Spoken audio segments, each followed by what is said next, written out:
Kisincana y Atocarinaka. Buenos días, ¿cómo se encuentran? Espero de que se encuentren muy bien. Quiero que sepan que los extraño mucho y espero volverlos a ver muy pronto. Vamos a realizar una práctica donde vamos a aplicar los pronombres demostrativos y posesivos. Justamente se refiere a la práctica número 3, a la guía número 3, donde tenían que realizar oraciones, ¿ya? Entonces, para reforzar un poquito, los pronombres demostrativos son acá, esto, esta, este, uca, eso, esa, ese, calla, aquel, aquello, aquella. También vamos a trabajar en estas oraciones con los pronombres posesivos. Ja, que significa mí, ma, tú, pa, su, sa, nuestro, nuestra.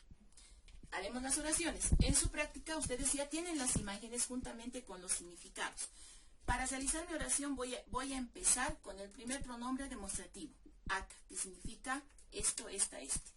Debo colocar necesariamente la ja, que no tiene ningún significado. Seguidamente voy a utilizar el sustantivo que está debajo de la imagen, en este caso, panca. A panca le voy a agregar un pronombre posesivo. Voy a utilizar el primero. Pueden utilizar cualquiera. Y seguidamente el verbo que significa, wa, el verbo wa. Acaja pancajawa. Debo anotar también el significado. Quiere decir, este es mi libro. Así van a realizar la práctica. Haremos un ejemplo más. En este caso utilizaré el pronombre demostrativo uca.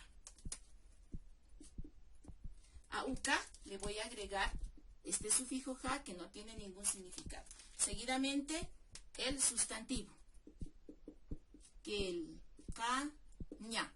Luego un pronombre posesivo. Voy a utilizar el siguiente. Siempre vayan combinando, no utilicen lo mismo en todos los ejemplos.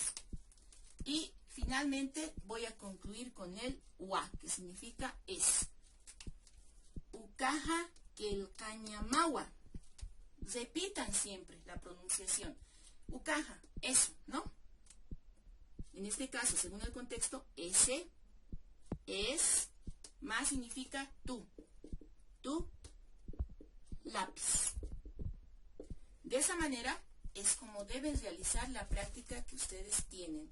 Muchas gracias, espero volverlos a ver muy pronto. Kisincana.